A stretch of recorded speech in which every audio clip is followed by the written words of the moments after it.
Opioid addiction is a national public health crisis that affects individuals and families regardless of their age, race, or income. The statistics are overwhelming. More than 130 people die from opioid addiction every day. But there is hope. Recovery is possible. The information contained in these podcasts is solely for informational purposes and should not replace advice from a medical provider when making healthcare decisions. This podcast contains opinionated content and may not reflect the opinions of any organization this podcast is affiliated with. Nothing discussed in this podcast shall constitute or should be construed as endorsement by the Independence Blue Cross Foundation or Independence Blue Cross, LLC, of any product or service discussed herein. We will discuss opioid use and opioid treatment, which may be triggering for some listeners. Listener discretion is advised. If you or someone you know is suffering from opioid addiction, please visit ibxfoundation.org/SYK. The link is in our show notes below. Several years prior to the launch of the Someone You Know podcast, it was a totally different campaign, in a different form, in a different format, but for the same purpose. We knew early on as a foundation that we had a role to play in destigmatizing the disease of addiction and helping to reduce the social stigma of addiction. And there weren't many ways to do that had been proven yet. The origin and genesis of the Someone You Know podcast really was a public awareness campaign and an in-person engagement tour across the Commonwealth of Pennsylvania. But what really materialized was a unique opportunity to create a form of communication that we thought would be very well received locally. And before we knew it, we had reached national audiences and then soon after global audiences. And why does that matter? It told us that a lot of people were looking for information about the stigma of addiction, the disease of addiction, and all of the elements that come along with addiction that people experience as individuals with the disease, and individuals and families supporting people and affected by the disease. We've come to the end of a podcast about Someone You Know. And so it's apropos that we're taking some time in this final episode to reflect back on some of the highlights of our past seasons.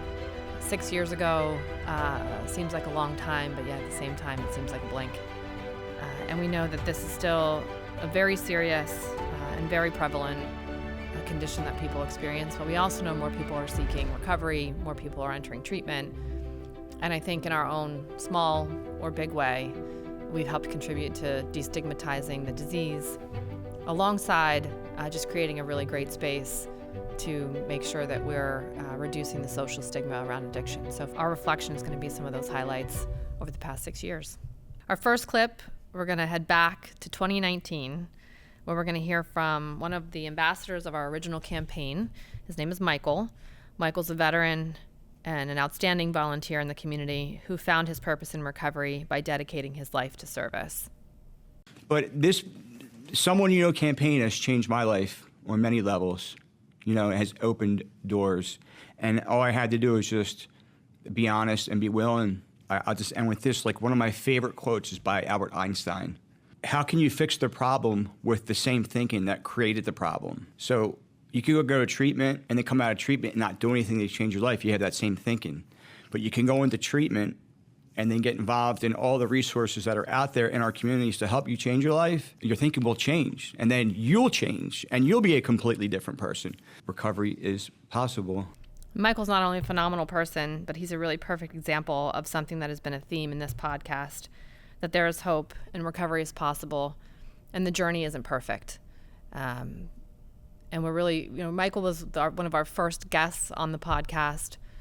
I had met Michael long before I knew Michael was a person in recovery. I actually met Michael through a volunteer opportunity. And what stood out to us about Michael, once we had gotten to know him better and to know about his experience with addiction and recovery, is he gave us something really to think about that both rooted us and centered our thinking, but also helped us as we move forward with this podcast. And it was that people with addiction are just trying to get well. And that was a pivotal moment for, I think, myself and a lot of my colleagues, to really how we would pursue our efforts with the Someone You Know campaign, the podcast, and a broader body of work related to opioid use disorder treatment and recovery. We're going to continue to look back on season 1. We have actually 2 ambassadors, Patrick and Ramon. Patrick is a mental health counselor, and Ramon is a behavioral health specialist. Both of these individuals are in long-term recovery, and both discuss how important trust and connectedness is within the recovery community. When you connect to a person on a human level, when you can, also share a little bit of your lived experience, a little bit of self-disclosure can go a long way if you're strategic about it, if you're smart about it as a counselor. For me, in my experience as a counselor, it's letting them know that I care, that I care about their life, I care about their goals, I care about what they care about, and I'm going to do my best to work with them and help them get to their goals. And that I'm invested, I'm going to walk with you on your journey, on your recovery journey for a few months here. I'm going to walk with you side by side and be of service as best as I can. And for a lot of people, they've never had that. I've had a lot of clients that never really had someone that cared that much about them. Or had, like Ramon was talking about, went through some serious trauma. Never had someone take the time to process it, to talk through it. So connecting with someone on a human level, developing that therapeutic relationship, even the research shows that's the most important thing, even in terms of outcomes, is, can you and your counselor, trust each other, respect each other, and have that alliance there, and care and listen and be present for them. And that's what I try to do. You can tell a person that's genuine. You can tell a person that really wants to help you. So yeah, when I go out in the community, and that's also the community that I live in, so they know me for a long time. So they're able to trust me. They're able to know. But I also, with compassion, empathy, I know I can sit there, and when they talk about what they're going through, I know what they're going through. I've been there, and they know that I've been there. So anything that I can tell them, they know it's genuine. And that's where you build that trust. I could say in my community today, trust is first. Before anyone would ever think about even engaging or an encounter with you, they want to be able to know they're going to trust you. I think what's great about the conversation with Ramon and Patrick and all the conversations we had was this idea that one person's journey is their own but never alone, and one person's transformation is another person's inspiration and support. In season 2, we moved into a theme revolved around the next generation of young people facing the opioid crisis.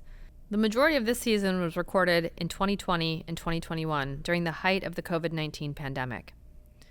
This was a time when many young people experienced heightened struggles with substance abuse. Because of this, we wanted to shine a light on the resources out there, especially for young people facing the opioid crisis. Our first clip in season 2 features Chris Herron, a former professional basketball player turned author, speaker, and advocate for the recovery community. He's spoken to over 1 million students nationwide on substance use, self-esteem, and wellness. Now hear why Chris thinks wellness is paramount, especially for youth, to learn social and emotional development. I say this all the time. I speak, prior to COVID, I would do 250 speaking events a year. And, it amazes me that wellness isn't a core class in our school system. It amazes me that is not one of the core classes for our children, to learn, social and emotional development and mindfulness and, all of these techniques that we keep away from our kids and we don't introduce them to them until they really necessarily need it. And sometimes, unfortunately, it's too late. My goal was my pressure really didn't come in. It kind of manifested internally, but it was more of a external. Like, I cared about what other people thought of me. My insecurities were always glaring, and I was always worried about what other people thought of me. And that's something I struggled with. And it's something, to be quite frank, I struggle with today, right? It's one of my, character defects that, I have to work on a daily basis. I was kind of on my own island, and, it's tough to be on your own island at 15 years old. So, it's something that I do today passionately, and I really push for it to educate our children and introduce them to coping skills and life skills. And I didn't have the proper tools at that age. What Chris really brought to the podcasting community around Someone You Know was a greater appreciation and understanding for how early conversations needed to be started around wellness, and how important prevention efforts and tools and strategies were to people, to younger people. A lot of the conversations center around once someone has been diagnosed with the disease of addiction, or once someone has started their recovery journey. It's never too late, but Chris's point was well made in the sense that we can start these conversations earlier. We can start this engagement earlier with our children and our young people, so that they feel that they're prepared to deal with what life is going to give them. And life will give you a lot, but it's some of that gift is adversity. And I think the other side of adversity is strength. And so Chris was a great guest to have on the show to really get us thinking a little bit more about where and who and how do we start to initiate the wellness conversations and conversations around adversity and strategies and tools to build resilience earlier, so that the conversation, the narrative can shift from not always being about once someone has the disease of addiction to preventing it from happening at all. We're going to head into another clip from season 2. And we really get to the heart of Someone You Know. And this time it involves a very prominent public figure, one of our elected officials in the United States government, who's also a mother, and her son. In this clip, you're going to hear from United States Representative Madeleine Dean and her son, Harry Cunnane, and how Representative Dean is advocating for federal funding for programs that help young people, including collegiate recovery programs, and Harry's personal experience while he was in college. My office and I introduced the End Stigma Act, which would be grants to universities and colleges, including community colleges, HBCUs, in order to create programming for those who are suffering or are struggling with addiction, but also to educate the others around, whether it's administration or students, to take down the stigma that happens on campus, the shame and the hiding of substance use disorder.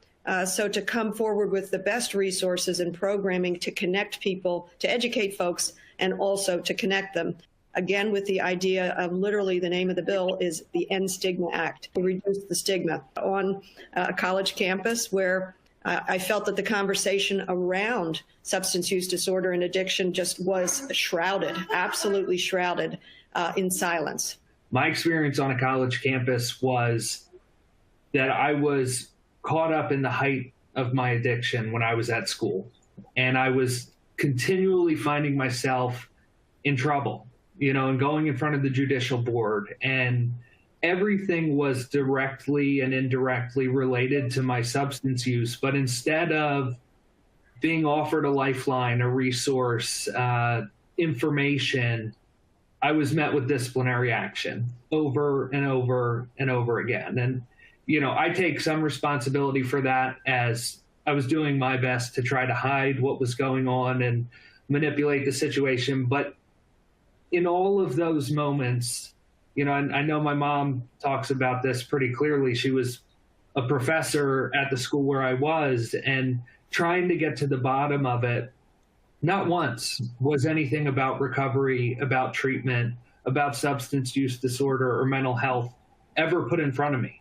I had no idea as to what resources were out there and no idea as to a community of people in recovery who I might want to try to get involved in and maybe change what I was doing. So I think the more that we have those on college campuses, I think the End Stigma Act to really bring that information, education, and prevention work to college campuses can only add value.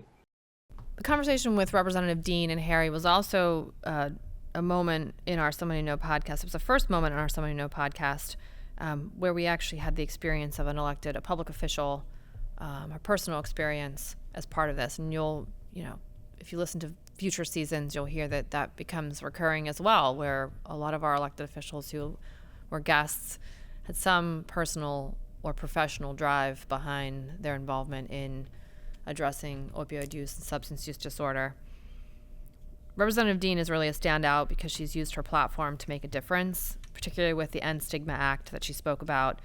She introduced in 2021 with her son Harry's support. And I think what's really special about the connection that we had with that kind of work was in the collegiate recovery space.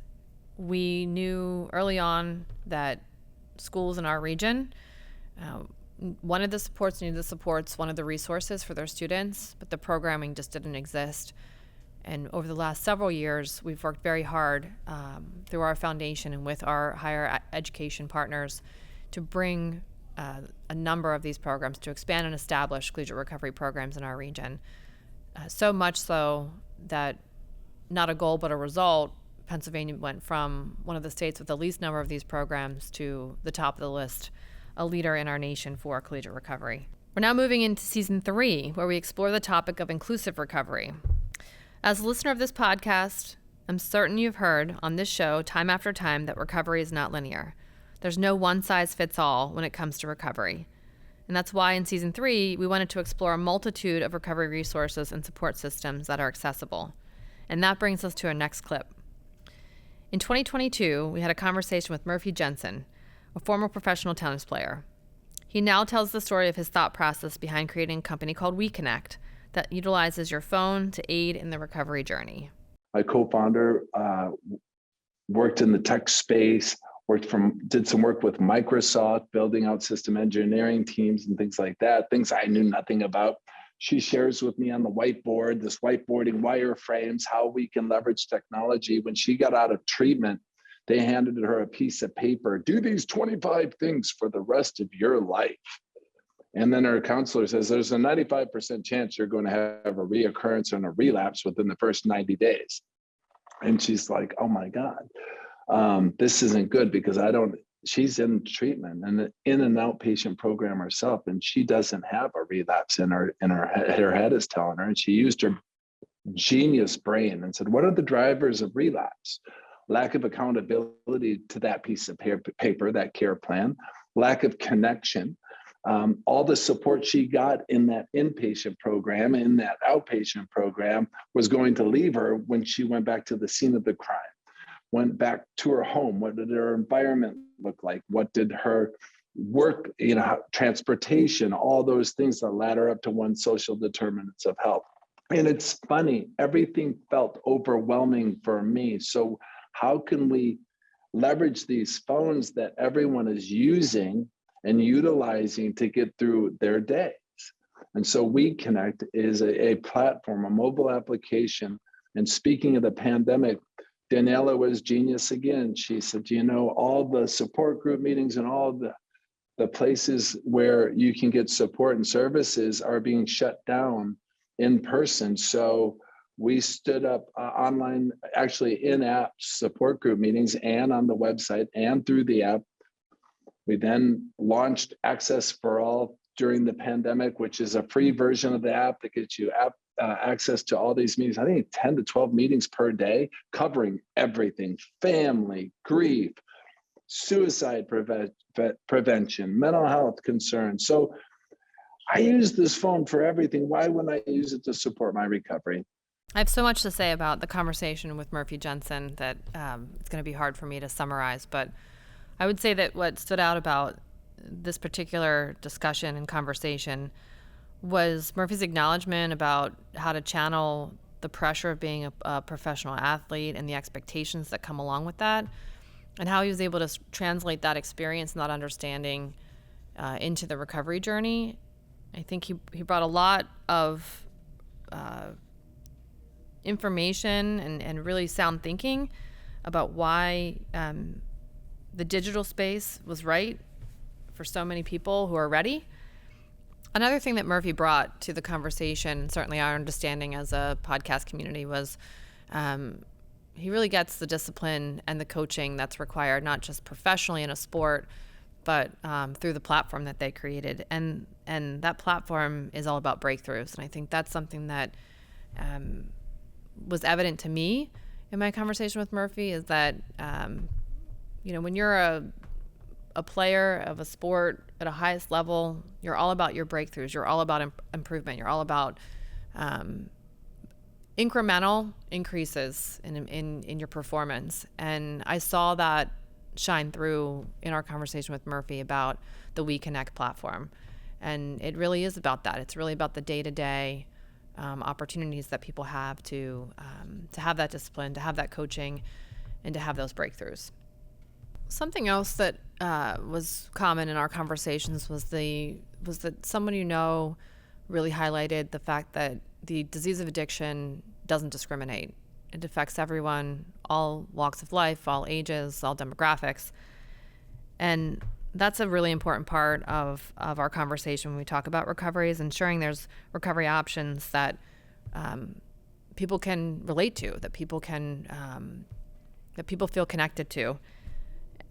Ensuring that recovery is accessible to everyone brings us to our next guest, Dr. Jerome Adams, the 20th Surgeon General of the United States.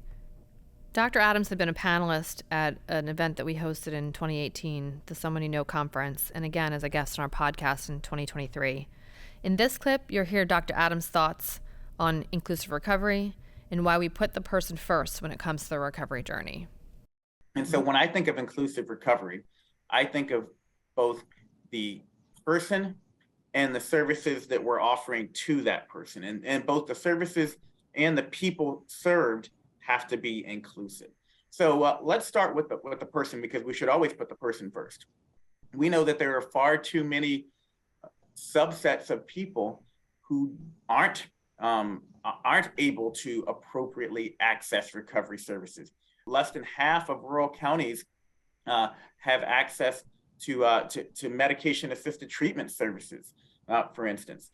We need to make sure that our recovery services are offered in a way that allows anyone and everyone to feel they have an equitable chance to access those services, because that may be the reason that a person becomes hopeless and decides that it's not worth pursuing treatment, because they feel like, well, there's no shot for me there. There's no one around who can help me where I live, and so we need to be inclusive from a personal standpoint, but we also need to be inclusive from a services offered standpoint. And we alluded to this earlier with Food for Health, but housing is important. Making sure people have a job. I'll never forget an individual at the Blue Cross Foundation conference that we're talking about back in 2018 said to me, the biggest predictor of whether or not you're going to be successful in recovery is whether or not you can find a good job that are part of a successful recovery journey, and not just think about, okay, treatment, and then forget about what happens. Another person who I spoke with at that same conference, this is another quote I will never forget. It was an impactful time for me. I remember another gentleman who said, treatment was easy. And I said, huh? And that struck me as odd, even as a physician, to hear someone say that who'd been through it. He said, treatment was easy. He said, what was hard was the day I left treatment and I no longer had that supportive system around me, that regimented schedule, that protection from the outside stressors and the outside temptations that were going to come once I got into a recovery mode in a different environment. And so important that when we think about inclusive recovery, we design recovery programs that are accessible to everyone, that meet them where they are, and that they provide services and opportunities that are fully inclusive of all the things that people need to be successful and to reintegrate back into society. Dr. Adams brought a tremendous amount of experience and an enriching perspective to the podcast. And what he stressed the importance of was understanding a patient's and a person's adversity, whether it be food, whether it be housing, or whether it be opportunity for employment, and including that in the design of recovery services and support.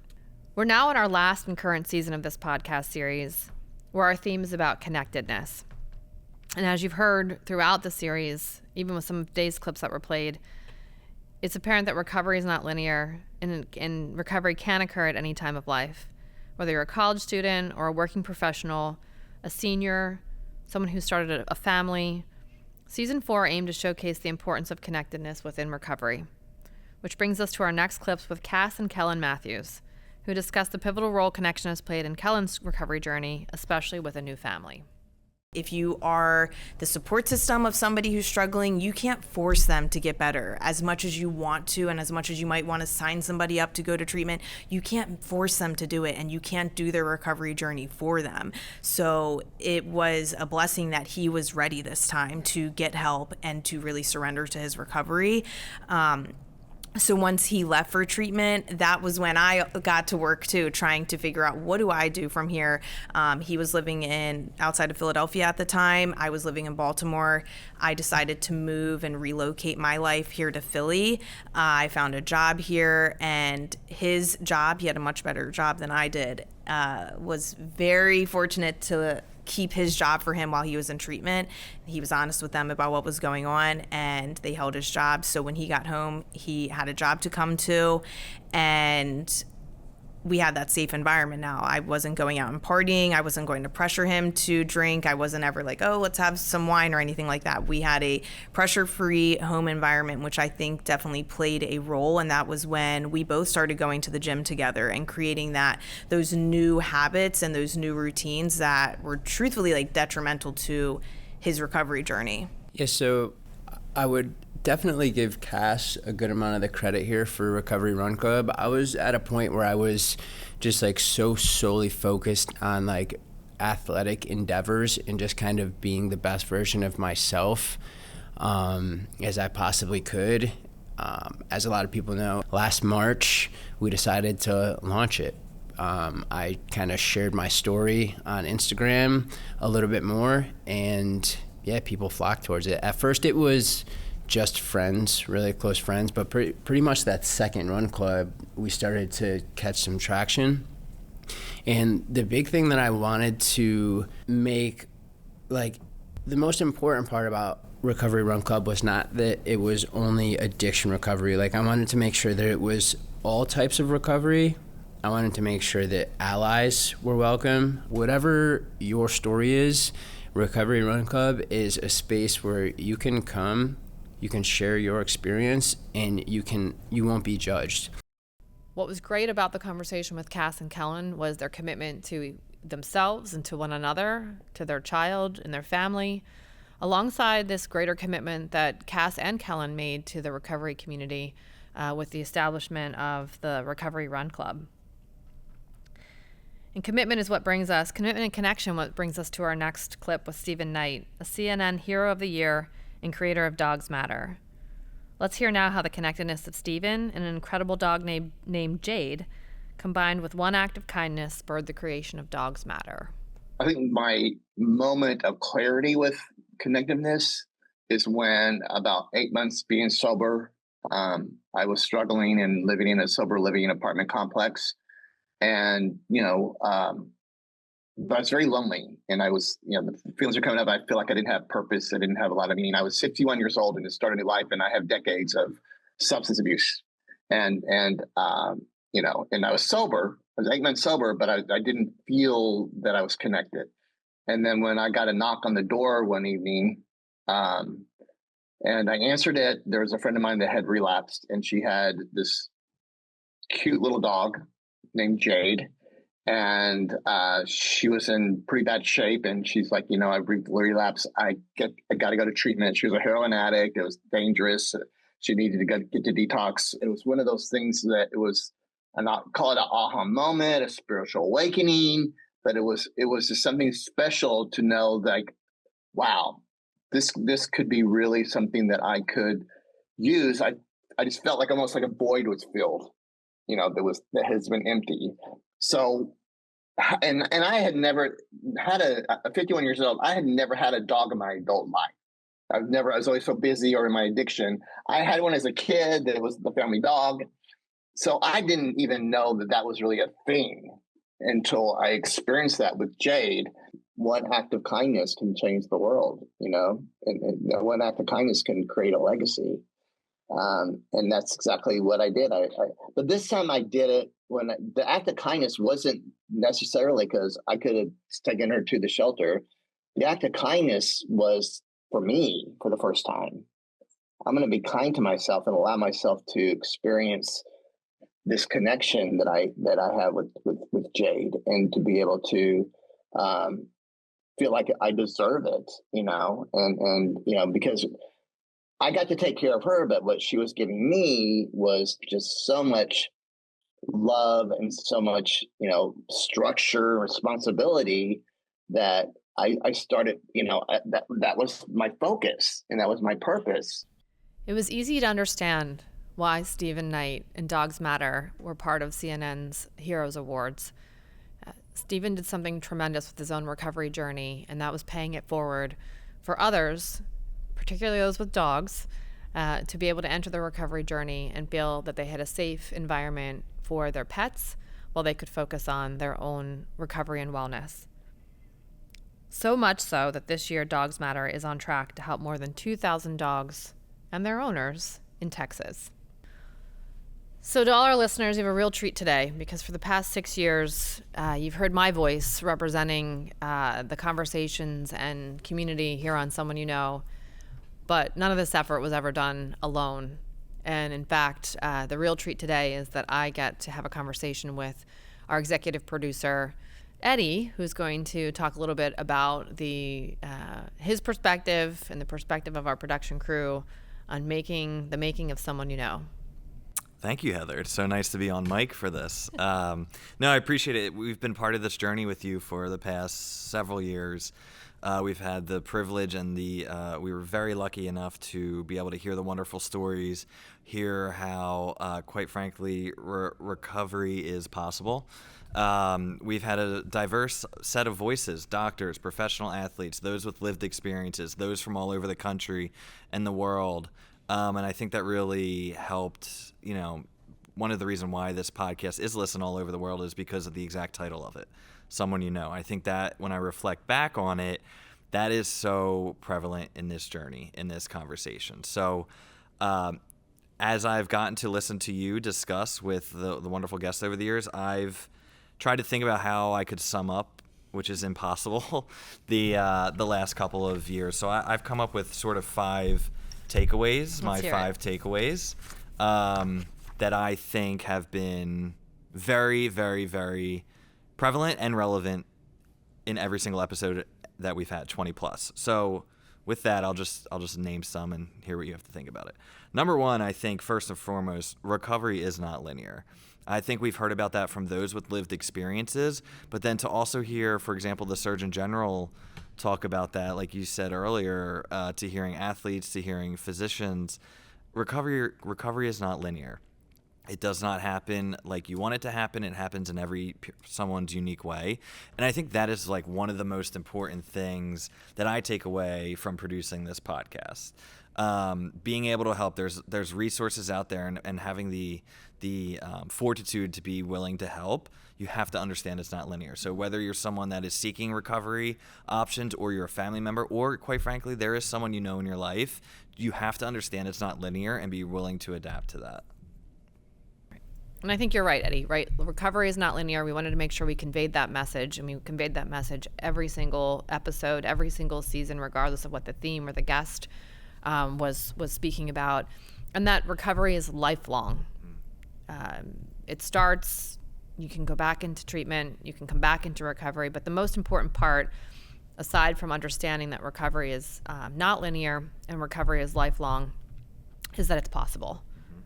And I think we would agree that that was the centering of all of our thoughts when we were developing seasons and when we were thinking about guests, is the broad appeal of the conversations that we were having because of the conversations that we were having, the topics of those conversations. And then what was really important to us was to reach everyone with this message. Yep. Number 2. Everyone's journey is different, but that does not mean anyone's journey is wrong. I think we heard a lot, especially with Patrick and Ramon, and I believe Marcy in season 1, just the different types of journeys that everyone's going to go on. It is going to be different. Community being a big support, which is a little bit of a teaser to another takeaway, but understanding that everyone's journey is different and how can you support them and how can you help them in that moment in time. There's going to be a moment in time, and we've heard this, I believe Chris Herron said it as well as many other guests, that the person has to want to enter recovery. And then as an individual that's going to help them, you have to be their support system for them when they want to do it, in the moment they want to do it, how they want to do it. And I think that is something that was a major takeaway with every single guest this series. Everyone's journey is different, but that does not mean anyone's journey is wrong. I think that's a great way to summarize it. I would add that folks share the disease, the diagnosis of the disease, but the experience is personal. And I think that speaks to other things that I think also had a common thread, and because it's so personal and individual, it's really hard to solve for. We're always looking for that one model, that one way, that singular approach that can make it all better. And time and time again, not only did we hear how people learned of their disease, right, their experience and how they learned about their disease, what their treatment was, what their recovery start and continuation was, none of it was the same. There were similarities, but none of it was the same. Mm-hmm. Yep. Number 3? Number 3 and 4 go together. So number 3, substance use disorder is incredibly isolating. It's incredibly lonely. So if that is the case, how in the world can one overcome that in terms of seeking recovery? And that is really using your community as a catalyst. Recovery thrives in supportive communities, shared experiences, encouragement, and accountability. These all really create a powerful network that uplifts individuals on their recovery journey. And again, we've heard that today. We've heard that for the past many years. Finding that community. Kellen found his community through the Run Club. Patrick and Ramon found their communities. Insert another name in this series that found their community. That is so, so important, especially for such a lonely disease. Mm-hmm. I think it was Stephen who said addiction exists in isolation. Mm-hmm. It was almost to our benefit that we didn't have all of this knowledge and insight when we first started, that we simply had a desire, right, to bring this to the forefront of public conversation. But look at how much we've been able to learn over the course of 6 years. And there is a lot of learning for us in this process too, which we've tried to be very cognizant of throughout the whole production. But I do think that you're right. This is an opportunity for the community to support the community. And I think we saw an overwhelming response from individuals some who asked to be on the podcast, Mm-hmm. Some who we went out and found to be on the podcast, but an overwhelming response from them to be able to play a part, Right. to have a role, And to share a story. Even we would talk about this, hey, we got an email from a listener in insert country or insert state, or we got a DM from someone, or someone commented on something. So that's community, right? That's Right. community within, and I think you're spot on. It kind of we've learned. I personally have learned so much in doing this podcast, and it was incredibly beneficial. Yeah, I agree. All right, number 5. My last thing, this is when I really, I've thought about this a lot. Like, what is this all meant? We've been doing this for a while. We've heard some incredible journeys and stories. You are worth it. Truly, you are worth it. Every single person deserves to be healthy. Every single person deserves to be happy and free from substance use disorder. The recovery journey is an investment in yourself and your future. Every single person we brought on this podcast, we have shown that there is light at the end of the tunnel. Look at all they're doing with their lives and how they're succeeding. So I think if you listen to all of the guests we had on this podcast, and especially those that are in long-term recovery, that worthiness sentiment is very apparent. So my closing on this is that recovery truly, authentically is possible, and there is an incredible amount of hope out there. Yeah. I would add that my takeaway from all of this, aside from the fact that what a phenomenal opportunity we've had to bring something into the podcasting space that didn't exist at the time, right? 6 years later it exists, but 6 years prior it didn't exist. Aside from that being a point of pride for me, and then of course, you know, the role that I get to play as host, that I think that recovery is a real journey of self-discovery. And I think that speaks to why it's nonlinear. I think that speaks to why it's so individual. I think that's in part why it can become isolating. But I also think that this podcast did a phenomenal job of not just raising public awareness, but promoting the human and positive aspect of what a life in recovery means. And so I think if there's sort of my one takeaway from all of this is beyond that recovery is possible, and beyond that it's likely that you know someone who has experienced the disease of addiction, it's that the life on the other side, when you're in that recovery journey, the horizon is bright and the horizon is wide. Yep. One of the things that we want to make sure we answer for our listeners, aside from encouraging them to continue to listen to this podcast, because it will live on long after, right, every season closes and every season's still available, is maybe a little bit behind the reason that we're signing off, right? And we're signing off not because anybody's solved the disease of addiction, certainly not. We're signing off because the landscape of the disease has changed, in the sense that there's now opioid settlement dollars available for states to be assisting communities in treatment and recovery. There's a lot more effort going into prevention services in schools and other settings. And in specific to podcasting, we've touched on this a couple of times.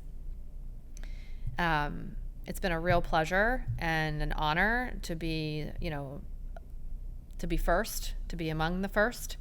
But it's an equal honor and pleasure to be able, for the reason that we get to step aside now is because other people are taking the baton. Yeah, spot on.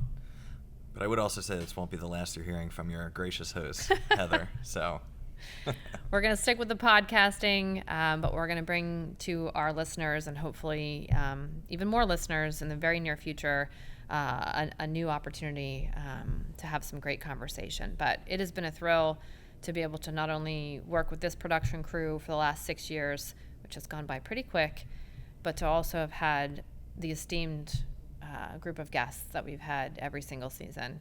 And we want to give them a special acknowledgement and thank you from all of us here, and of course to all of our listeners. Keep tuning in, keep looking back, and keep looking forward. I'm your host, Heather Major, and this is Someone You Know. If you or someone you know is suffering from opioid addiction, please visit ibxfoundation.org/SYK. The link is in our show notes below.